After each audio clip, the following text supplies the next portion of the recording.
Bugun sizga 19 yoshdayoq xususiy samolyotda yuk tashigan, 20 yoshida millionerga aylangan tadbirkorni tanishtiramiz. Aholining orasida Jobir Dubay, Jobir million nomi bilan tanishadi endi. Shu gaplar o'ziga ham yetib kelganmi? Shunaqa aytishadimi? Ha. Oldinda kelyapman, kuzatib turibdilar.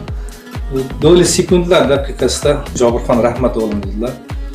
Omad ishlaringga bu hammasi oldin dedilar. Jobir aka bilan birga ishlash nima beradi? Masalan, menga shaxsan aytma, menga o'zim mashina berildi. Umraga borib keldim. Men bilan birgalikda mana o'quvchi boryapti, qorovul boryapti. Yiliga 5 kishi umraga boryapti.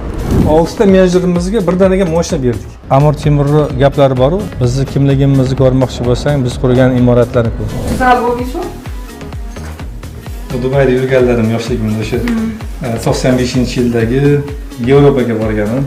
Mana Dubay partnerim, mana shu odam bilan juda ham ko'p ishlaganman. Bu tekstilchilarning eng kattasi edi.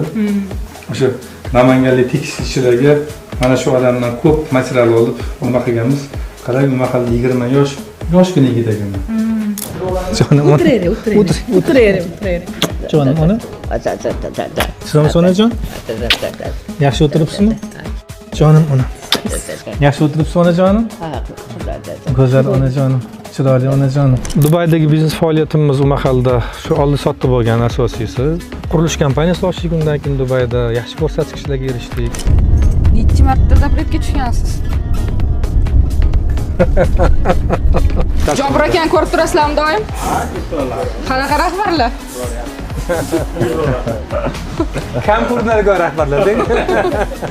Shu maktabimizning qorovulxonasida ikkita qo'shni joy bor edi. Ularni rozi qilib, ularga boshqa uy olib berdim. Davlat bilan shunaqa zo'r muvaffaqiyat urishadi